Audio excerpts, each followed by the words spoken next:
Colorado Territory, 1885. The letter arrived on a day when the sky threatened snow, and Xavier Northcott had more pressing concerns than correspondence. 3 fences down, a dozen cattle wandering, and his foreman laid up with a broken ankle. Yet something about the precise handwriting on the envelope pulled at him. He tore it open with calloused fingers as he stood in his ranch house doorway, the wind whipping at the paper. "Mr. Northcott," it began. "In response to your advertisement for ranch help, I wish to offer my services. I have experience with livestock, can cook passably well, and am not afraid of hard work. I will arrive by the westbound train on the 15th of April. Respectfully, E. Anderson." Xavier folded the letter and tucked it into his shirt pocket. April 15th was tomorrow. He hadn't placed any advertisement for help. Something was amiss, but with his operation shorthanded and winter's final assault bearing down, he wasn't in a position to turn away an extra pair of hands, even if they came with a mystery attached. The next afternoon, Xavier hitched his wagon and drove to Pine Ridge Station. The westbound train arrived in a cloud of steam and coal smoke, passengers disembarking with the usual bustle. Xavier scanned the platform, looking for a young man who might be this E. Anderson. A woman descended from the second passenger car. She wore a practical traveling dress of navy blue, her honey brown hair pinned neatly beneath a modest hat. She carried a single valise and moved with purpose, surveying her surroundings with intelligent eyes. Those eyes found Xavier, and she approached without hesitation. "Mr. Northcott?" she asked. Xavier removed his hat. "Yes, ma'am. I'm Emma Anderson." She extended her gloved hand. "Thank you for meeting me." The realization struck Xavier like a physical blow. E. Anderson wasn't a man at all. "Miss Anderson, I believe there's been some confusion. The position at my ranch is for someone who can work with livestock, cook, and isn't afraid of hard work," she finished for him. "As I stated in my letter." Xavier shifted uncomfortably. "Ranch work isn't suitable for a lady." A flash of determination crossed her face. "Mr. Northcott, I've traveled nearly 1,000 miles based on your advertisement. I've worked my father's farm since I was 12. I can break a horse, mend fences, and deliver calves if needed." "I didn't place any advertisement," Xavier said. Now it was Emma's turn to look confused. "In the Denver Post, 3 weeks ago. Seeking immediate assistance on the Northcott Ranch, good wages offered." Xavier shook his head. "I placed no such advertisement." They stood in awkward silence as the train hissed and prepared for departure. Emma's composure faltered for the first time. "I see. Then I'll purchase a ticket for the return journey." Something in her voice, a carefully masked note of desperation, gave Xavier pause. He studied her more carefully. Her clothes, while neat, showed signs of mending. Her hands, though gloved, had the shape of someone accustomed to labor. And behind the confident facade, there was something in her eyes that spoke of someone who had nowhere else to go. "The next eastbound train isn't until Thursday," he said finally. "You're welcome to stay at the ranch until then. I do need help, though I didn't advertise for it." Relief crossed her features. "Thank you, Mr. Northcott. I promise you won't regret it." As they rode toward the ranch, Xavier couldn't help wondering who had placed that advertisement in his name, and why Emma Anderson had traveled so far to answer it. The first snowflake fell as they crested the hill overlooking Northcott Ranch. Below them stretched a valley cradling a modest but well-maintained operation. A 2-story main house, bunkhouse, barn, corrals, and outbuildings, all nestled against the backdrop of pine-covered mountains. "It's beautiful," Emma said softly. Xavier felt an unexpected surge of pride. "It's small compared to some, but it's mine. Built it from nothing over the last 8 years." "That's impressive." Her sincere admiration caught him off guard. By the time they reached the ranch house, snow was falling steadily. Xavier introduced Emma to Mrs. Fielding, his housekeeper, a stern-faced widow who eyed the newcomer with undisguised suspicion. "She'll be staying until Thursday's train," Xavier explained. "Please prepare the spare room." A woman staying unchaperoned with a bachelor? Mrs. Fielding's disapproval was palpable. "You're here as chaperone," Xavier pointed out. "I don't live in, as you well know. I return to my cottage in town each evening." Emma stepped forward. "I understand your concern, Mrs. Fielding. Perhaps I could stay in the bunkhouse." Xavier shook his head. "With the men? That would be far more inappropriate." "I could sleep in the kitchen," Emma suggested. "Nonsense," Xavier said firmly. "Mrs. Fielding, Miss Anderson will stay in the spare room." She's here as an employee, nothing more. The housekeeper's lips pressed into a thin line, but she nodded curtly and went to prepare the room. I've caused trouble already, Emma said once they were alone. Mrs. Fielding is concerned with proprieties, Xavier replied. But out here, practicalities sometimes must take precedence. Emma nodded, then peered out the window at the intensifying snowstorm. It seems I've arrived just in time for bad weather. Spring storms can be fierce but short-lived, Xavier said. We should see clear skies by morning. But by morning, 2 feet of snow blanketed the ranch, and more was falling. The eastbound train would not be running on Thursday, or likely for several days after. Emma Anderson would be staying at Northcott Ranch longer than either of them had planned. Xavier found her in the kitchen before dawn, cooking breakfast by lamplight. The smell of coffee and frying bacon filled the air. You didn't need to do this, he said, surprised. Emma turned from the stove. I said I could cook passably well. I thought I should prove it. Over breakfast, Xavier explained the ranch operations and what help he needed most. My foreman, Hank Cooper, broke his ankle last week. 2 hands quit after the winter, leaving just Jed and Miguel. We're shorthanded at the worst possible time. What needs doing first? Emma asked. Fence repair on the south pasture, moving cattle to higher ground before the snow melts and the creek floods, and a dozen other tasks. Then we should get started. Xavier studied her. Miss Anderson, Emma, please. If we're to work together. Emma, you realize this isn't what you signed up for. Whatever that advertisement promised, it promised honest work, she interrupted. That's all I ask. A chance to earn my keep until I can move on. There was something in her tone, a hint of something left unsaid, that piqued Xavier's curiosity. Where were you planning to move on to? She hesitated. West. California, perhaps. I hear there are opportunities there. It wasn't the whole truth, Xavier was certain, but he didn't press. Everyone who came west carried secrets, himself included.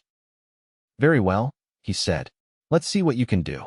By midday, Xavier had revised his assessment of Emma Anderson considerably. She rode well, handled tools competently, and displayed a knowledge of cattle that could only come from experience. As they repaired a section of fence together, he found himself watching her more than was strictly necessary. You're wondering why I'm here, she said suddenly, driving a fence post into the ground with surprising strength. The thought had crossed my mind. Emma paused, leaning on the post. My father died 6 months ago. The farm went to my brother, who married a woman who made it clear there was no place for me there. I'm sorry, Xavier said. Don't be. It was time for me to make my own way. She resumed her work with the fence post. Your turn. Why did you come west? Xavier hammered a nail with perhaps more force than necessary. To build something of my own. That's not a complete answer. Neither was yours. Their eyes met, and something passed between them, an acknowledgement of boundaries, but also a curiosity about what lay beyond them. That evening, after a dinner Emma insisted on preparing, Xavier brought out a bottle of whiskey and 2 glasses.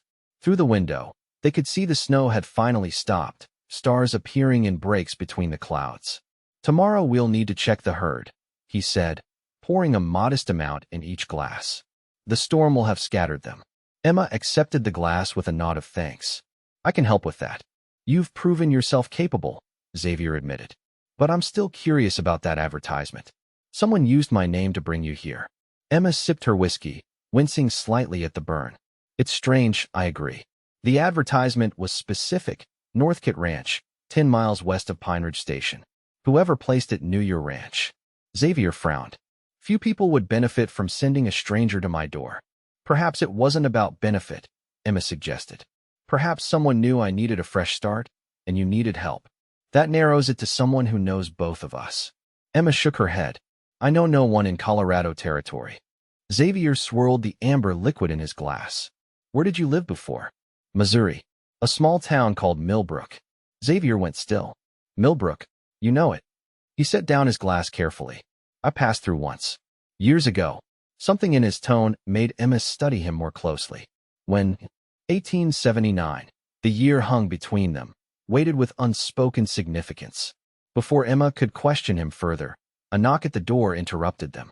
Xavier opened it to find Miguel, one of his ranch hands, his expression urgent.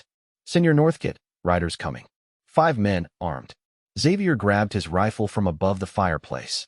Stay here, he told Emma, but she was already reaching for her coat. Who would be riding in after a snowstorm at this hour? She asked. No one with good intentions, Xavier replied grimly. Stay inside, bolt the door. As he stepped onto the porch, rifle ready, Emma noticed how his posture had changed, like a man who had faced danger before and knew exactly what to expect. It made her wonder, not for the first time, what Xavier Northcott wasn't telling her about his past. Through the window, she watched as 5 riders emerged from the darkness. Their leader, a broad-shouldered man with a distinctive white streak in his beard, dismounted and approached Xavier. Though she couldn't hear their words, the tension was visible in every line of Xavier's body. Emma pressed closer to the glass, straining to see.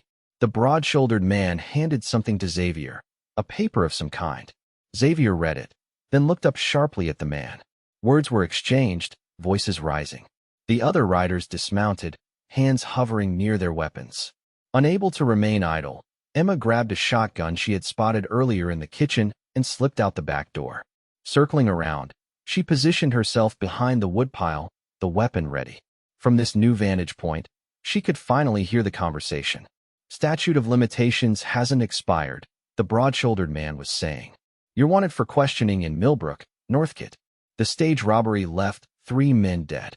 I had nothing to do with that. Xavier's voice was tight with controlled anger. I was cleared. New evidence suggests otherwise. We're taking you back to Missouri. You have no jurisdiction here, Xavier countered. The man patted his coat pocket. Got papers that say different. You're coming with us, peacefully or otherwise. Emma's heart pounded. Millbrook, 1879, a stage robbery with 3 dead. The pieces connected in her mind, forming a picture she wasn't sure she wanted to see clearly. But one thing was certain, these men weren't lawmen. No legitimate lawman would arrive under cover of darkness after a snowstorm. As the confrontation escalated, Emma made a split-second decision. She stepped out from behind the woodpile, shotgun raised. I suggest you gentlemen reconsider, she called out, her voice steadier than she felt. All heads turned toward her. The leader's eyes narrowed. This doesn't concern you, lady. It does when armed men threaten my employer on his own property. Xavier's expression flashed from surprise to concern. Emma, go back inside. Not happening, she replied, keeping the shotgun trained on the visitors. These men were just leaving. The leader studied her for a long moment. Anderson, he said finally, recognition dawning in his eyes. Emma Anderson from Millbrook. Well, isn't this interesting? Emma felt a chill that had nothing to do with the night air. I don't know you. No, but I knew your father. He'd be mighty surprised to see who his daughter's keeping company with these days. The implication hung in the air, heavy as the storm clouds that had passed. Emma's grip tightened on the shotgun. You have 10 seconds to get back on your horses, she said. The leader smiled, revealing a gold tooth. We'll go? For now. But this conversation isn't over, Northcott. He turned to Emma. Nor with you, Miss Anderson. Seems you both have questions to answer. The men mounted and rode off, disappearing into the darkness. Only when they were gone did Emma lower the shotgun, her arms suddenly trembling with delayed reaction. Xavier approached her, his expression unreadable in the moonlight. Come inside, he said quietly. We need to talk. Inside the warmth of the ranch house, Emma set the shotgun aside and faced Xavier across the kitchen table. The untouched whiskey glasses remained where they'd left them, an interrupted conversation waiting to resume. Those men, she began. They knew who I was. Xavier nodded gravely. And you heard what they said about me. A stage robbery in Millbrook. 1879. Emma studied his face. 3 men dead. I didn't do it, Xavier said quietly. I was accused, investigated, and cleared for lack of evidence. But some people never accepted that verdict. Including my father? Emma asked, the pieces starting to align in her mind. Xavier met her gaze directly. Your father was the prosecutor who tried to build a case against me. The revelation landed like a physical blow. Emma sank into a chair, memories rearranging themselves in her mind. The Northcott case, she whispered. Father was obsessed with it. He always believed the wrong man was freed. He wasn't alone in that belief, Xavier said, his voice tight. Which is why I left Missouri and came west. To escape the whispers, the accusations. To build a new life. Emma's thoughts raced. And now these men have tracked you down. Why? After all this time. I don't know. Xavier ran a hand through his hair. But I find it too coincidental that you arrived here just before they did. The implication hung in the air between them. Emma felt a surge of indignation. You think I'm involved? That I somehow lured you into a trap? The advertisement you answered, that I never placed. The connection to Millbrook.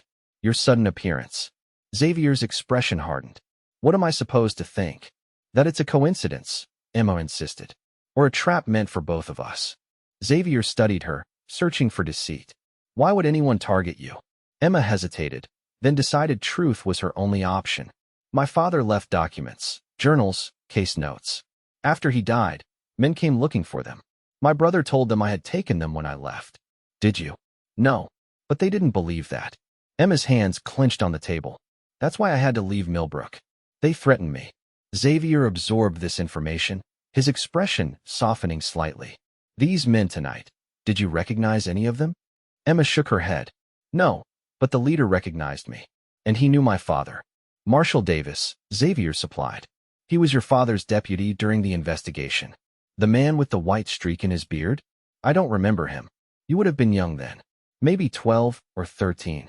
Emma nodded slowly. So these men, they're not lawmen now?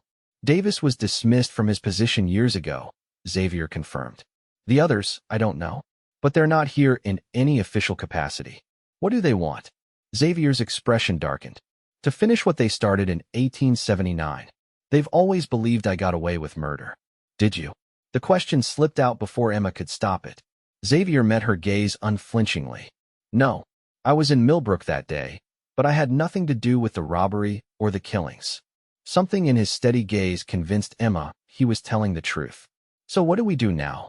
First, we determine if you were sent here as part of their plan. I wasn't, Emma said firmly. I answered an advertisement because I needed work in a place far from Millbrook. Xavier considered this. Then someone wanted to bring us together. The question is why? Perhaps to flush you out, Emma suggested. Or to use me as leverage against you. Or to use me to find whatever your father left behind, Xavier countered. They fell silent, contemplating the web they'd found themselves caught in. Outside, the night was still, the world hushed under its blanket of snow. Inside, two strangers connected by a 6-year-old crime tried to unravel a mystery neither had seen coming. They'll be back, Xavier said finally. I know, Emma replied. And next time, they'll bring more men. Xavier reached for the whiskey bottle and refilled their glasses. Until we figure this out, you should stay here. It's safer than trying to leave. For both of us, Emma agreed. They clearly want something from each of us. They raised their glasses in silent agreement to an alliance neither had sought, but both now needed. As Emma sipped the burning liquid, she couldn't help wondering if she had walked straight from one danger into another, and whether the man across from her was truly the innocent he claimed to be. The next morning dawned clear and bright, the snow-covered landscape glittering under a perfect blue sky. Emma rose early and found Xavier already in the kitchen, his expression grave. Jed rode out at first light to scout, he said without preamble. Davis and his men camped about 3 miles east. Emma poured herself coffee, waiting for reinforcements. Possibly. Xavier spread a map on the table. Or waiting for the snow to melt enough to make travel easier. How long do we have? 2 days, maybe 3. He traced a route on the map. If we need to leave, we'll go west into the mountains. I have a line cabin up here that few know about. Running isn't a solution, Emma pointed out. They'll just keep coming. Xavier looked up at her. What do you suggest? Fighting 5 armed men, possibly more. I suggest we figure out what they're really after, Emma said. There must be a reason they've come now, after all these years. Xavier considered this. Your father's documents. Could they contain something that would explain this? Possibly. Father never shared details of his cases with me, but he was meticulous in his record-keeping. Emma hesitated. Before I left Millbrook, I overheard my brother arguing with a man. The man said something about the Real story being worth a fortune. The real story of the stage robbery. Xavier's interest sharpened. I don't know, but whatever it was in Father's papers. Papers you don't have. No, Emma confirmed. But if these men believe I do, or that I know what was in them, then we need to find out what your father knew, Xavier concluded. And why it matters now, 6 years later. As they discussed possibilities, a knock at the door interrupted them. Xavier motioned for Emma to stay back as he checked the window, then relaxed slightly. "It's Mrs. Fielding," he said, opening the door. The housekeeper bustled in, her arms full of supplies. "The storm's passed, but they say the train tracks won't be cleared until next week." She eyed Emma. "I've brought extra provisions since it seems Miss Anderson will be staying longer than anticipated." "Thank you, Mrs. Fielding," Xavier said. "There's something else you should know. We had visitors last night, 5 riders asking questions about me." The housekeeper's expression hardened. "Davis and his ilk, I presume?" Xavier looked surprised. "You know about Davis?" "Mr. Northcott, I've worked for you for 3 years. I make it my business to know who might cause trouble for my employer." She set down her basket decisively. "They're staying at the Silver Dollar. The owner sent word." Emma and Xavier exchanged glances. "Mrs. Fielding," Emma ventured, "do you perhaps also know who placed an advertisement for help at this ranch?" "An advertisement Mr. Northcott never authorized." The housekeeper's lips pressed together. "That would be Miss Louisa Northcott's doing, I expect." Xavier stiffened. "My sister placed an ad? How do you know this?" "She wrote to me last month," Mrs. Fielding admitted. "Said she was concerned about you working yourself to death out here alone. Asked me to place an advertisement in several papers, using your name." "That doesn't explain how Emma specifically ended up here," Xavier said, frustration evident in his voice. Mrs. Fielding sniffed. "I placed the advertisements as requested. Who responded is not my concern." But Emma was thinking quickly. "The advertisement I saw was in the Denver Post, but I wasn't in Denver. It was reprinted in the Millbrook Gazette." "So?" Xavier asked. "So someone in Millbrook wanted me to see it," Emma realized. "Someone who knew about my connection to your case, who knew I needed to leave town. Or someone who wanted to use you to get to me," Xavier countered. Mrs. Fielding cleared her throat. "If I might offer an observation, it seems highly coincidental that Miss Anderson arrived just before these men. Perhaps too coincidental." "What are you suggesting?" Emma asked, bristling slightly. "Only that in my experience, coincidences rarely exist," the housekeeper replied. "Someone orchestrated this meeting between you two, and I doubt it was merely my employer's well-meaning sister." Xavier turned to Emma. "We need to send a telegram to Louisa, find out exactly what she did." "And one to Millbrook," Emma added. "If we can find out who arranged for that advertisement to be reprinted there, we might understand what's really happening." Mrs. Fielding nodded approvingly. "A sensible plan. However, with Davis and his men in town, it would be unwise for either of you to go to the telegraph office." "I'll send Miguel," Xavier decided. "He can be discreet." As they drafted the telegrams, Emma found herself studying Xavier's profile. The morning light revealed lines of worry around his eyes that hadn't been visible before. Whatever his past held, it was clearly a burden he had carried a long time. She wondered if her arrival had made that burden heavier, or if, perhaps, they might eventually lighten each other's loads. Miguel departed with the telegrams just before noon. The rest of the day passed in a strange combination of normalcy and tension. Ranch work continued. Meals were prepared and eaten, but always with the knowledge that danger lurked just a few miles away. That evening, Xavier brought out a chess set. "To pass the time," he explained, "and to keep our minds sharp." As they played, conversation gradually shifted from strategy to more personal matters. "You never married?" Emma asked, moving her knight. Xavier shook his head. "Hard to court properly when half the territory thinks you might be a killer." But surely not everyone believed the accusations. "No, but mud sticks." He captured her pawn. "What about you?" "No suitors in Millbrook." Emma smiled wryly.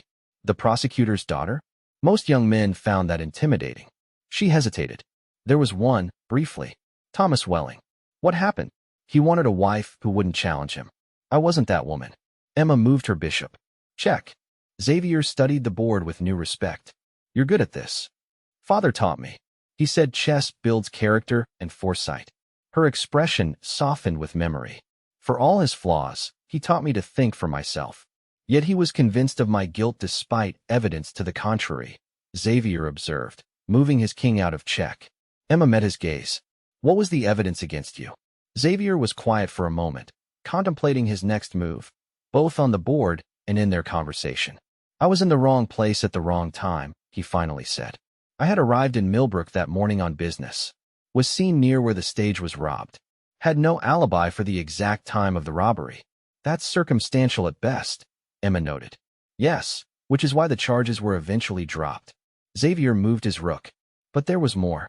I had a connection to one of the men killed, Jacob Mercer. We had a public argument the day before. What about? Xavier's expression closed. Personal matters. Emma sensed she'd reached a boundary and didn't push further. Instead, she studied the board and made her next move. Check again. Xavier looked up from the game, meeting her eyes directly. Do you believe I'm innocent, Emma? The question hung between them, weighted with more significance than their chess match. Emma considered her answer carefully. I believe a man's actions reveal his character, she said finally. In the short time I've known you, you've been honorable and forthright. That suggests to me that you're telling the truth about your past. Something in Xavier's expression eased, as if a small burden had been lifted. Thank you for that. Emma smiled. Don't thank me yet. Checkmate in 3 moves. Xavier studied the board and chuckled. So it is. You're full of surprises, Emma Anderson.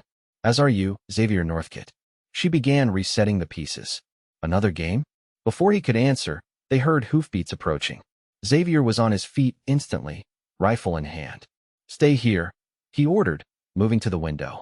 Emma ignored the command, grabbing the shotgun and taking position at the second window. Who is it? Miguel, Xavier said with relief, lowering his weapon. And alone, thankfully. The ranch hand dismounted quickly and rushed inside, clutching several telegrams.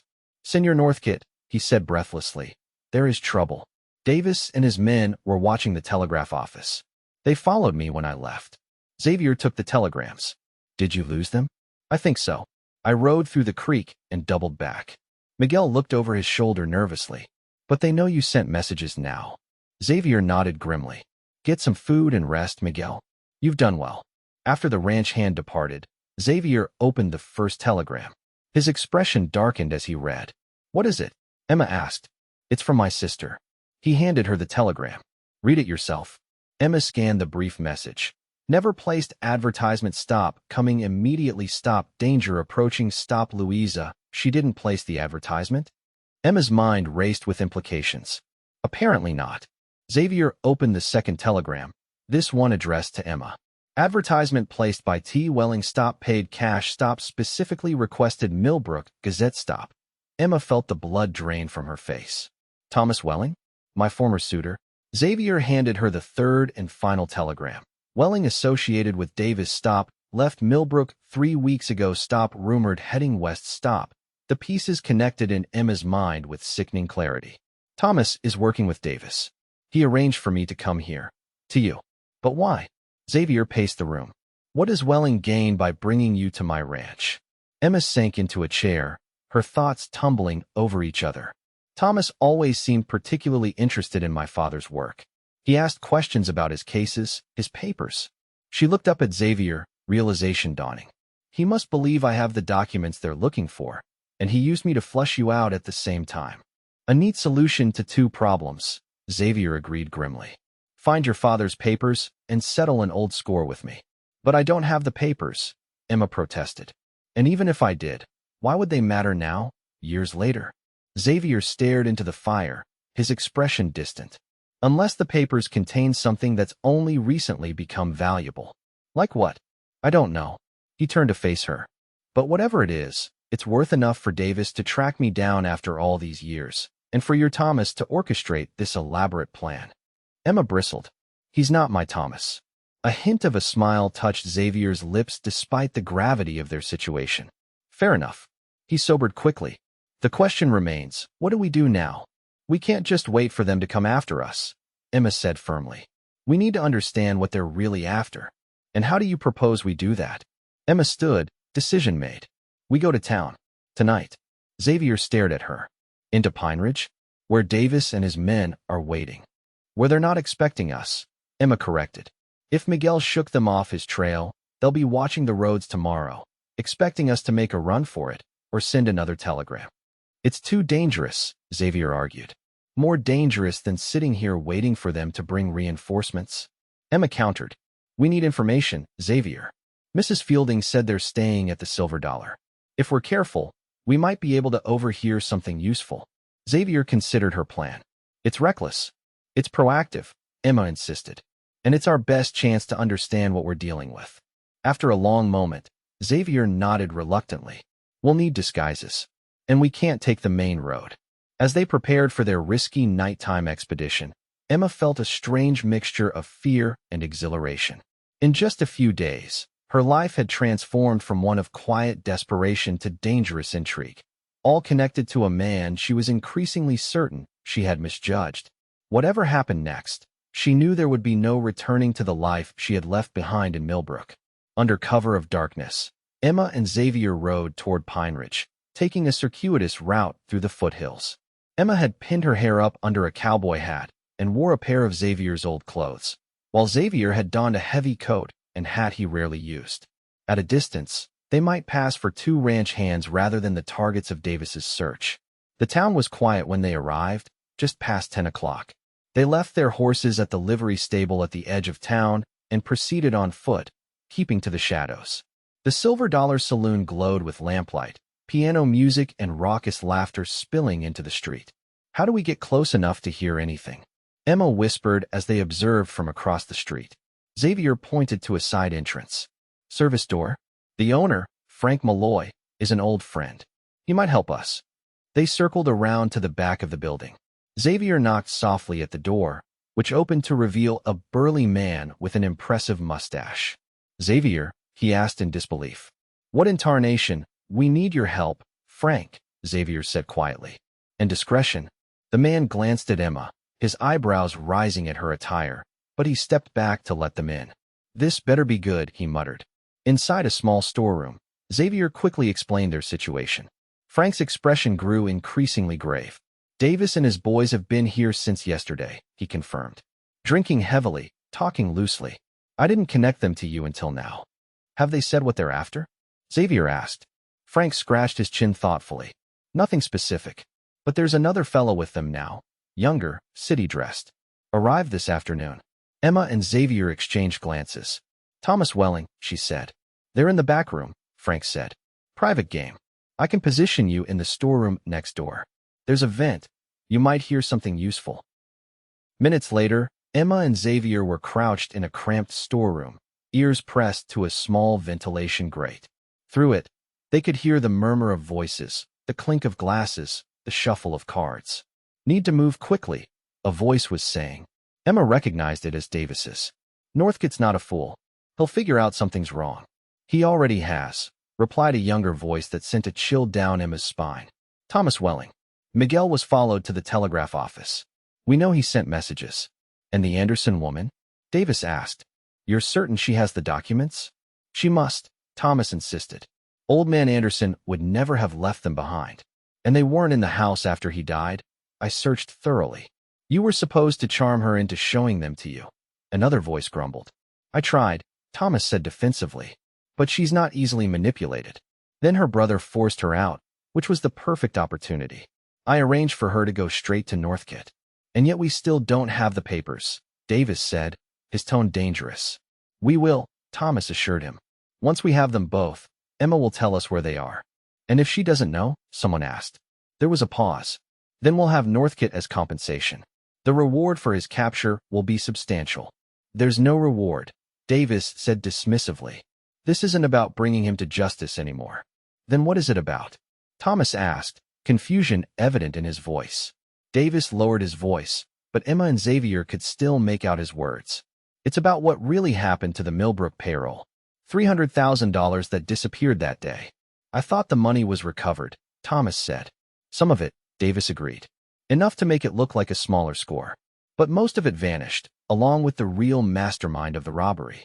And Anderson's papers prove who it was, Thomas concluded. They do more than that, Davis said. They reveal where the money's hidden. Anderson figured it out years ago, but could never prove it enough for a conviction. Xavier and Emma exchanged stunned glances in the darkness of the storeroom. So Northcott wasn't involved? Thomas sounded confused. Davis's laugh was unpleasant. Oh, he was involved all right. Just not the way everyone thought. Anderson was close to the truth, too close. That's why we need those papers. And when we have them? Thomas asked. Then Northcott and the Anderson woman become unnecessary. Davis's meaning was unmistakable. Emma felt Xavier tense beside her. His hand found hers in the darkness, squeezing once in warning. They had heard enough. More than enough. As they carefully extracted themselves from the storeroom, Emma's mind was racing. The stage robbery wasn't just a robbery, it was a major heist. And her father had uncovered the truth about both the money and the mastermind. A truth that Davis was determined to possess. Outside behind the saloon, Xavier pulled Emma into the shadows. "We need to leave town. Now." "Did you know?" she demanded in a whisper. "About the payroll money?" "I knew the stage was carrying a payroll," Xavier admitted. "Everyone did. But 300,000? That was never mentioned publicly." Emma studied his face in the dim light. "Davis implied you were involved, but not as everyone thought." "What did he mean?" Xavier glanced toward the street nervously. "This isn't the place for that conversation." "Then where is?" Emma pressed. "Because I need to know what I've walked into, Xavier." A noise from inside the saloon made them both freeze. The back door opened, and voices spilled out. Davis and his men were leaving. "Later," Xavier promised urgently. "I'll tell you everything. But right now, we need to go." They slipped away into the night, making their way quickly to the livery stable. As they retrieved their horses, Emma couldn't shake the feeling that whatever Xavier was hiding might be just as dangerous as what Davis had revealed. The web of lies, secrets, and old crimes was tightening around them both. Riding hard through the night, they took an even more circuitous route back to the ranch, constantly checking for pursuers. The moon had set by the time they arrived, the ranch house a dark silhouette against the star-filled sky. "Something's wrong," Xavier said suddenly, reining in his horse.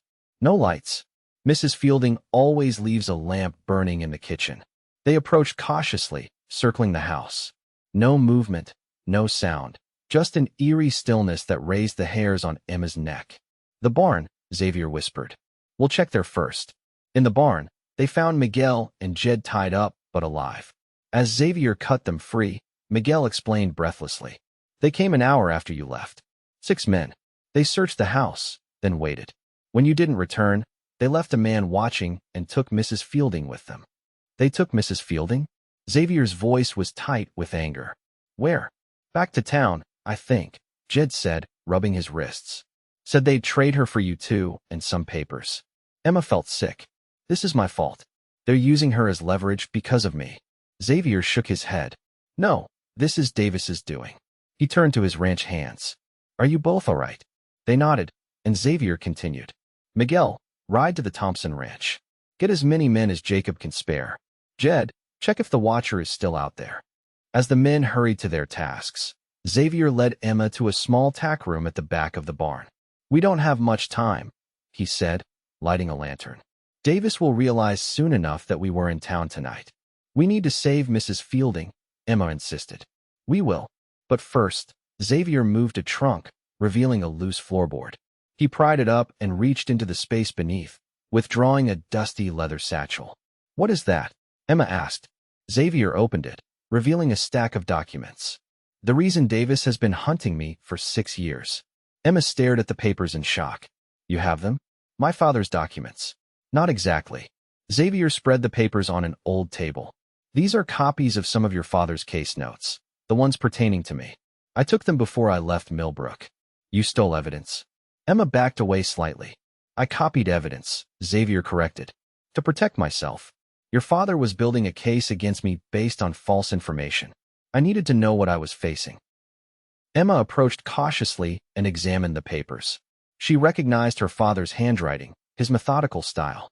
Pages of witness statements, evidence logs, theories, all focused on the Millbrook stage robbery.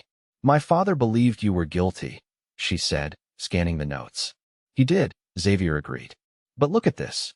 He pointed to a particular page. 3 weeks into the investigation, his suspicions shifted. He started looking into Marshall Davis. Emma read the passage. Davis's accounting of recovered money inconsistent with witness reports. $300,000 reported missing, only $42,000 officially recovered. Davis claims remainder lost or destroyed during robbery. Evidence does not support this conclusion. She looked up at Xavier. He suspected Davis of stealing the money? Eventually, yes. But by then, it was too late. The case against me had collapsed, and Davis had managed to discredit several key witnesses.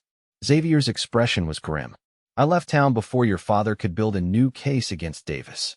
But if my father suspected Davis, Why would Davis think I have documents proving Xavier's guilt? Emma wondered aloud. Because your father maintained the public position that I was guilty, Xavier explained. He couldn't accuse his own deputy without solid proof, which I believe he eventually found. Emma's mind was racing. The papers they're looking for, they must contain that proof. Proof that Davis stole the money. And hid it somewhere that your father discovered, Xavier added. That's what Davis is really after. Not me, not justice for a 6-year-old crime. He wants that money before someone else finds it. Jed appeared at the tack room door. The watcher's gone. Must have followed Davis back to town. Xavier nodded. Good. We'll need to move quickly. He carefully returned the documents to the satchel. What's your plan? Emma asked. Get to Mrs. Fielding before Davis realizes we know what he's really after. Xavier shouldered the satchel. And find those missing documents before he does. But I don't have them, Emma protested. Xavier looked at her thoughtfully. No, but I think I know who might.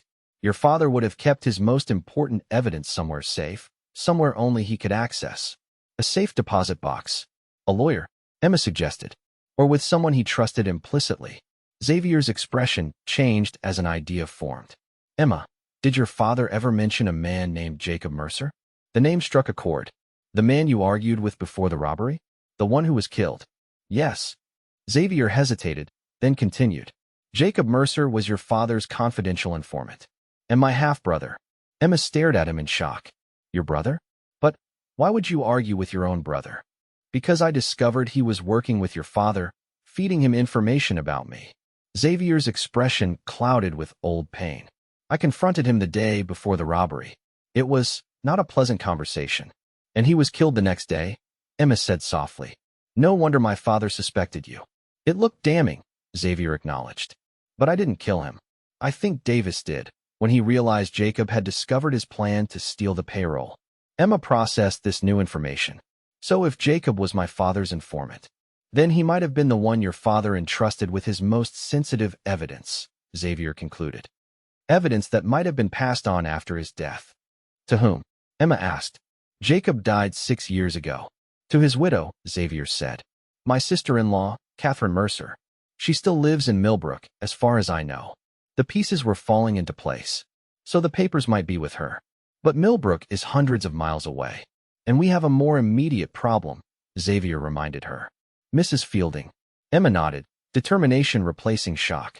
We save Mrs. Fielding first. Then we deal with Davis and his false accusations. As they prepared to return to town, Emma felt the weight of all she had learned pressing upon her. Xavier Northcott was not the man her father had believed him to be, but neither was he telling her everything. There were still shadows in his story, questions unanswered. But one thing was clear. They were now bound together in this dangerous web of old crimes and new threats. And somehow, they would need to find a way through it, together. The sky was lightening toward dawn as Xavier and Emma rode back toward Pine Ridge, this time with Jed accompanying them. Their plan was simple but dangerous. Locate where Davis was holding Mrs. Fielding, free her, and escape before Davis could gather his full force against them. The Silver Dollar has rooms upstairs, Xavier explained as they approached town. Frank would never allow them to hold Mrs. Fielding there, but Davis might have rented a room as a temporary holding place. Or they could be at the hotel, Jed suggested. Too public, Xavier disagreed.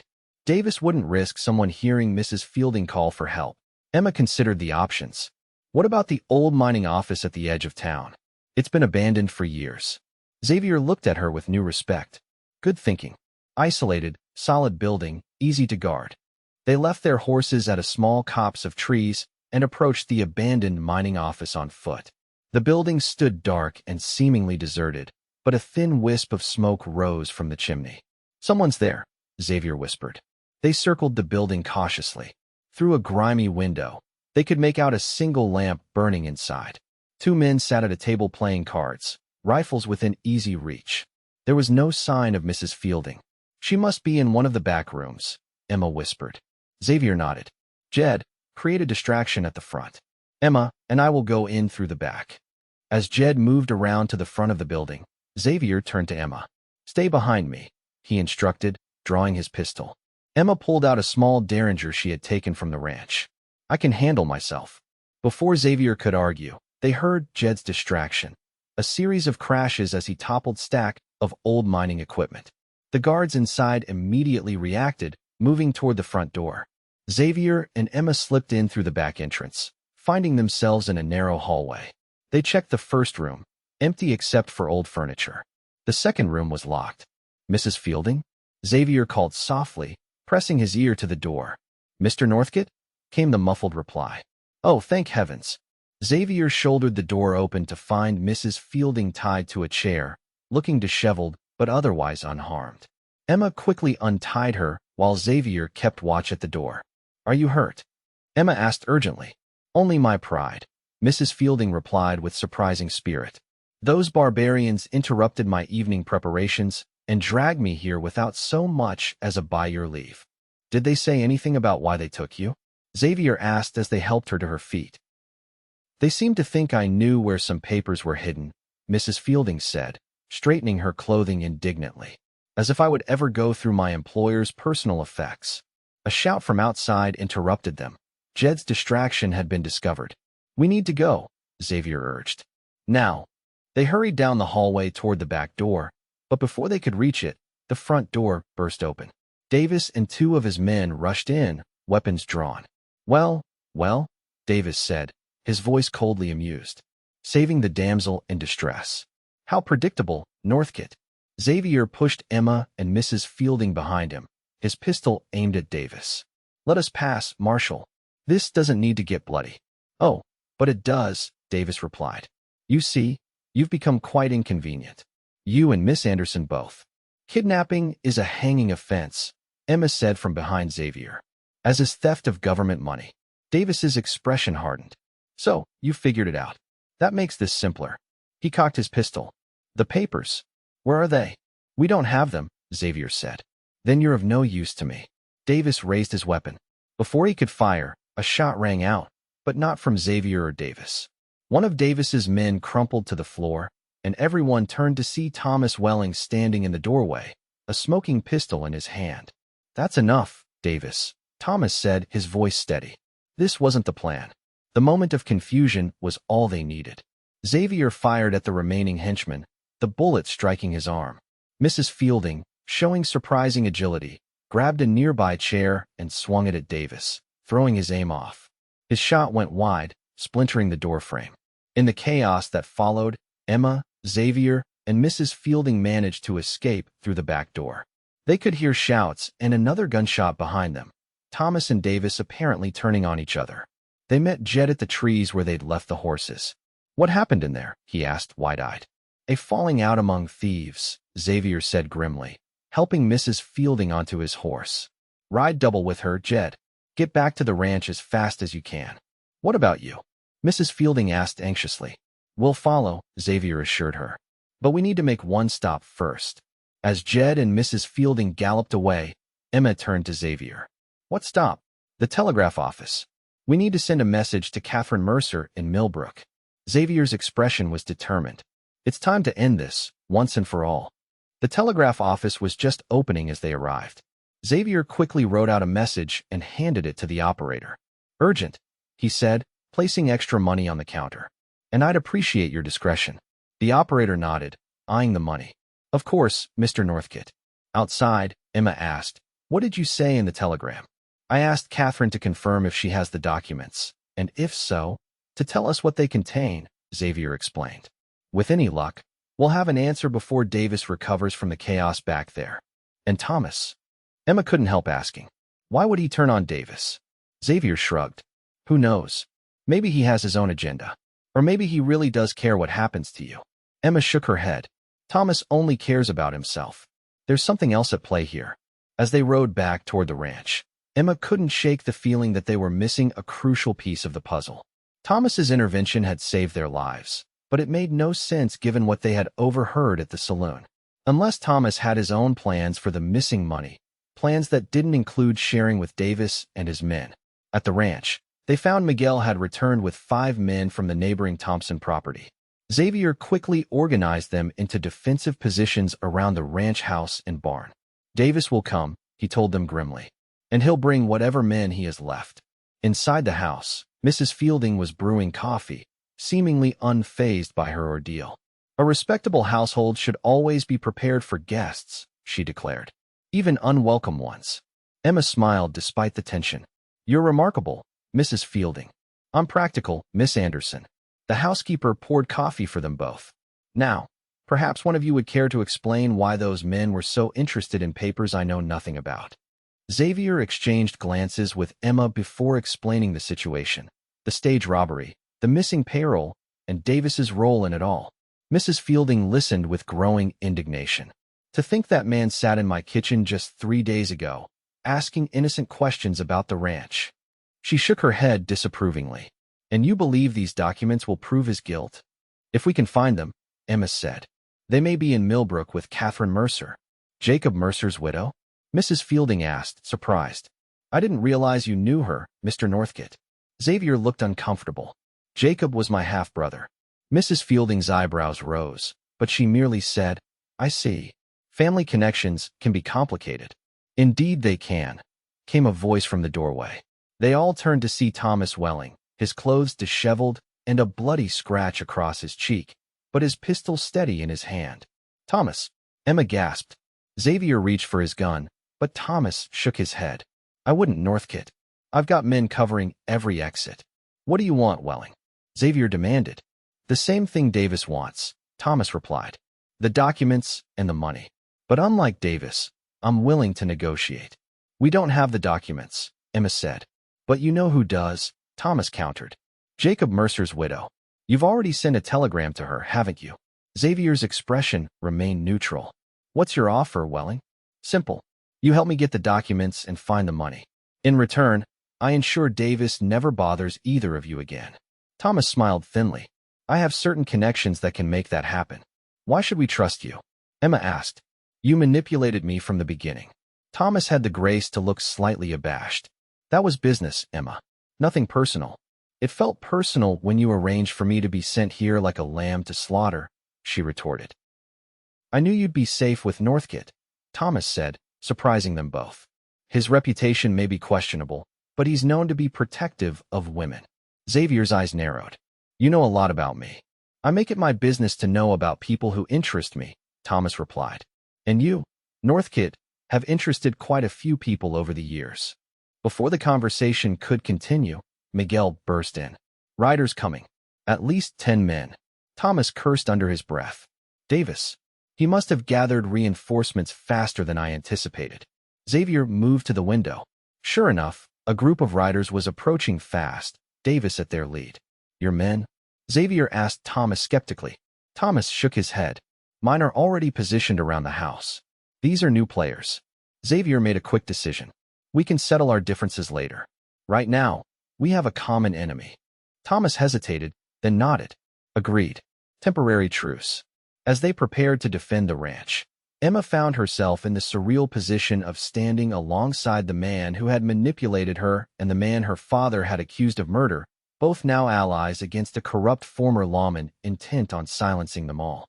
Whatever happened next would determine not just their fate, but the truth about a 6-year-old crime that had altered all their lives irrevocably.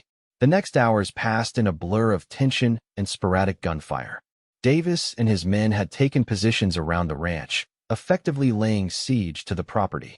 Xavier, Thomas, and their combined forces maintained a defensive perimeter, returning fire when necessary, but conserving ammunition. By mid-afternoon, a strange lull had settled over the standoff. Emma used the opportunity to approach Xavier, who was checking rifles in the parlor. This can't continue indefinitely, she said quietly. Someone will get hurt. Xavier nodded grimly. Davis knows that too. He's waiting for something. Or someone, Thomas added, joining them. The territorial marshal perhaps. Davis still has connections in law enforcement. If the marshal comes, that could work in our favor, Emma pointed out. We could tell him the truth about Davis. Assuming he'd believe us over a former deputy, Xavier said skeptically. Without those documents, it's our word against his. A ranch hand appeared at the door. Telegram for you, Mr. Northcott. Xavier took the paper, reading it quickly. His expression changed from hope to confusion.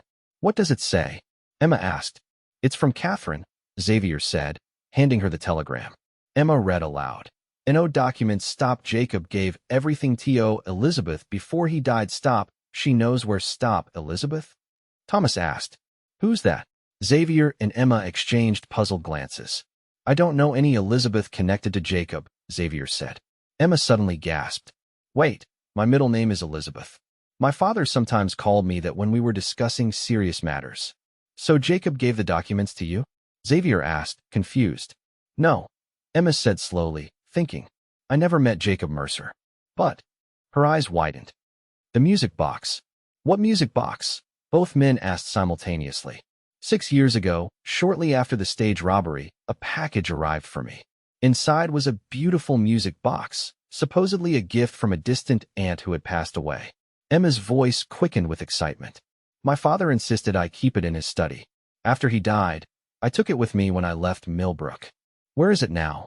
Xavier asked urgently. In my valise. I brought it with me. Emma hurried to her room, returning moments later with an ornate wooden box. I never questioned why a distant aunt I'd never heard of would leave me such a valuable gift. Because it wasn't from an aunt, Xavier realized. It was from Jacob. A way to get evidence to your father without Davis knowing. Emma examined the box carefully. It was beautifully crafted, with inlaid mother-of-pearl and a small key lock. But I've opened this dozens of times. It just plays music. Thomas took the box, turning it over in his hands. These old music boxes often had secret compartments. Smugglers used them to transport valuables. He pressed various decorative elements until something clicked. A hidden panel at the bottom of the box slid open. Inside was a sealed envelope, yellowed with age. That's my father's handwriting, Emma whispered, staring at the address on the front. For Elizabeth, when the time is right. With trembling fingers, she broke the seal and unfolded the papers inside. The three of them crowded around, reading by the fading afternoon light. What they found was explosive, detailed evidence that Marshal Davis had orchestrated the entire stage robbery, using his position as deputy to access information about the payroll shipment. He had arranged for accomplices to attack the stage, then killed them afterward to eliminate witnesses. Jacob Mercer had discovered the plot and was gathering evidence when he was murdered by Davis, not during the robbery as officially reported. Most damning of all were the coordinates for a location in the mountains where Davis had hidden the stolen money, nearly $250,000 that had never been recovered. This is why Davis was so desperate, Xavier said softly. This isn't just evidence of his crimes. It's the location of the money he killed for. And now we have it, Thomas said, a new calculation evident in his voice. Xavier and Emma both looked at him warily. Don't worry, Thomas said with a thin smile. I'm not going to double-cross you. Not now. This evidence is worth more to me than the money. How so? Xavier asked suspiciously. Thomas straightened his jacket. Because, unlike either of you, I'm not who I appear to be. I'm an agent with the Pinkerton Detective Agency, hired by the government to investigate the missing payroll. Emma stared at him in shock. You're a Pinkerton? But you courted me in Millbrook. To get close to your father's documents, Thomas admitted. Not my proudest moment professionally, but necessary. When you left town suddenly, I had to improvise. So you arranged for her to come here, Xavier said, understanding dawning. To draw Davis out. Thomas nodded. I've been tracking Davis for over a year. I knew he was obsessed with both the money and with you, Northcott. Using one to catch the other seemed efficient. Using me, you mean? Emma said, anger coloring her voice. I regret involving you, Thomas said, and for once he seemed sincere. But it worked. Davis revealed himself, and now we have the evidence to convict him. A gunshot from outside interrupted their conversation, followed by several more in quick succession. Something's happening, Xavier said, moving to the window. Outside, the scene had changed dramatically. New riders had arrived, but not Davis's reinforcements. These men wore badges that caught the sunlight. The territorial marshal, Thomas said with satisfaction. Right on time. You're doing? Xavier asked. Thomas nodded. I sent a telegram this morning, after our disagreement with Davis. The marshal has been looking for an excuse to investigate Davis for years. The next hour unfolded like a scene from a dime novel. The marshal and his deputies quickly took control of the situation. Davis, realizing he was cornered, attempted to flee but was captured after a brief chase. His remaining men surrendered without much resistance. When the marshal entered the ranch house, Thomas immediately identified himself, producing credentials that confirmed his Pinkerton status. He presented the documents from the music box, explaining their significance. "We've been looking for this evidence for years," the marshal said, examining the papers. "The government has always suspected the payroll robbery was an inside job." "What happens now?" Emma asked. "Davis will stand trial," the marshal assured her. "With these documents and your testimonies, he'll hang for sure." As the authorities took Davis and his men away, an unexpected calm settled over the ranch. The siege was over. The truth, hidden for 6 years, had finally come to light. That evening, after Thomas and most of the lawmen had departed for town with their prisoners, Emma found Xavier sitting alone on the porch, staring at the sunset. "Are you all right?" she asked softly, sitting beside him. "6 years," he said, his voice distant. "6 years of looking over my shoulder, wondering if my name would ever be cleared." "It will be now," Emma assured him. The marshal promised a full exoneration once Davis's trial is complete. Xavier nodded, then turned to her. "What about you? What will you do now?" Emma considered the question. The past few days had transformed her life in ways she could never have anticipated. "I'm not sure," she admitted. "I came west looking for a fresh start. I suppose I'll continue that journey." "You could stay," Xavier said, the words coming out more quickly than he'd intended. "The position is still open. Ranch help, passable cooking, not afraid of hard work." Emma smiled. "Is that all you're offering? A job?" Xavier met her gaze, something vulnerable in his eyes. "For now, but I hope, in time, there might be more." The admission hung between them, as delicate as the first spring blossom. "I came to work your ranch," Emma said softly. "I didn't expect." "Neither did I," Xavier replied. "But here we are." As the last light faded from the sky, Emma Anderson realized that what had begun as a desperate journey based on a false advertisement had become something entirely unexpected, a chance at truth, justice, and perhaps even love with a man her father had wrongly accused. And Xavier Northcott, watching the starlight gather in Emma's eyes, understood that the woman who had arrived to work his ranch had somehow, in the midst of danger and revelation, begun to heal wounds he'd carried for 6 long years. "Stay," he said again, this time taking her hand. "Not as an employee, as a partner, in the ranch, and whatever else might develop between us." Emma's fingers tightened around his. "I'd like that," she said. "Very much."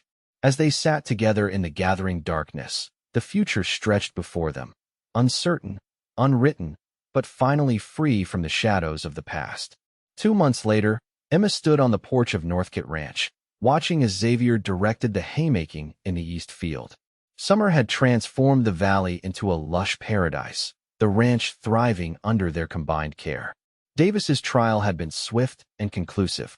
The evidence from Judge Anderson's hidden documents, combined with testimony from Emma, Xavier, and Thomas Welling, had resulted in a guilty verdict on all counts.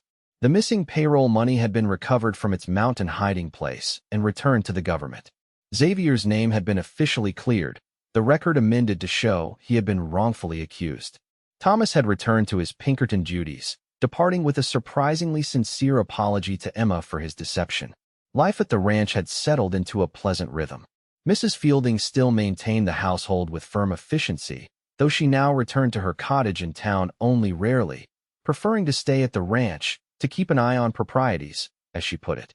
The knowing twinkle in her eye suggested she understood exactly what was developing between her employer and Emma. And much was developing indeed.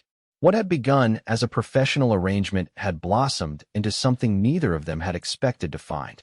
Xavier's initial gruff manner had softened, revealing a man of principle, kindness, and unexpected humor.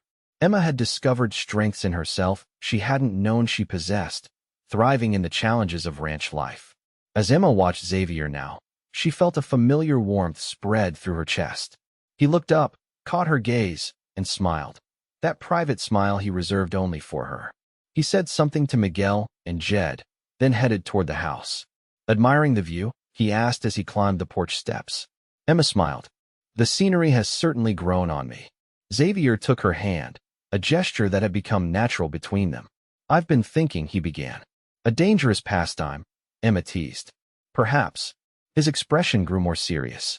"Emma, these past months have been I never expected to find someone who would understand me, accept my past, share my future. Emma's heart quickened. Xavier, let me finish, or I might lose my nerve. He took a deep breath. I know we haven't known each other long, by conventional standards, but I think we've lived more together in these months than most couples do in years. From his pocket, he withdrew a small box. Emma's breath caught. I'm not asking you to answer today, he continued. I know a proper courtship takes time, but I wanted you to have this, a promise of my intentions. He opened the box to reveal a simple but elegant ring, a small diamond catching the afternoon sunlight. Xavier, Emma whispered, tears gathering in her eyes. I love you, Emma Anderson, he said simply. You came here as a stranger, to work my ranch. But somewhere along the way, you stole my heart completely. When you're ready, if you're ready, I'd be honored to make you my wife. Emma looked from the ring to the man holding it, this man who had journeyed from accused criminal to beloved companion. She thought of all they had overcome together, the truth they had uncovered, the trust they had built. Her answer required no deliberation. Yes, she said, her voice clear and certain. Yes, Xavier, I love you too. As he slipped the ring onto her finger and gathered her into his arms, Emma knew that the advertisement that had brought her to Northcott Ranch, whoever had truly placed it, had led her not just to employment, but to her destiny. She had come to work his ranch, but had found something infinitely more valuable, a love worth fighting for, a truth worth revealing, and a future brighter than either of them could have imagined. And as Xavier kissed her there on the porch, with the ranch spreading out below them and the mountains standing watch in the distance, Emma knew they had found the greatest treasure of all, a love born of adversity, strengthened by truth, and promising a lifetime of happiness on the land they would build together.